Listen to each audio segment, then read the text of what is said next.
પછી ધીમે ધીમે શીખી ગયો કે એક્સપેક્ટેશન રાખવાનો કોઈ પોઈન્ટ જ નથી, કારણ કે એ તમારા હાથમાં નથી.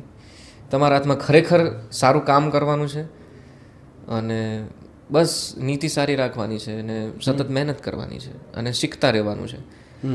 આ જ મારા હાથમાં છે ને. બાકી ફિલ્મ કેવી ચાલશે, ઓડિયન્સને શું લાગશે, હું કઈ રીતે પ્રેડિક્ટ કરી શકું? બિલકુલ.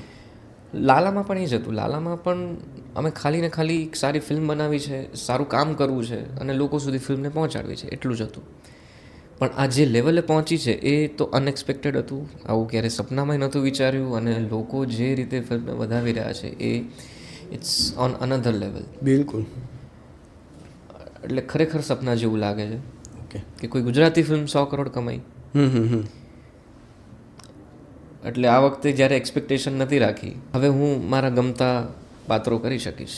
રાઈટ. અને એ લિબર્ટી ફીલ થાય છે, ફ્રીડમ ફીલ થાય છે અને એક સેટિસ્ફેક્શન એઝ ઓફ નાવ લાગે છે કે ભાઈ ચલો હાશ 9 વર્ષ થયા પણ કંઈક સારું થયું જીવનમાં. અને ઉપરવાળો જ્યારે આપે ત્યારે પછી હાથ તમારે ખુલ્લા જ રાખવાના છે, પછી એનું કોઈ માપ નહીં હોતું ને. અત્યારે જે પ્રેમ ને જે બધું મળી રહ્યું છે એ બહુ ગજબ છે. બિલકુલ. હા બસ. બાકી સ્ટ્રગલ એવી કોઈ હું સ્ટ્રગલ નથી કહેતો સ્ટ્રગલ કરી કે આ કરી, કારણ કે એ તો કરવાનું જ છે. મને કોઈ પરાણે તો બેસાડ્યો નથી તારે આ જ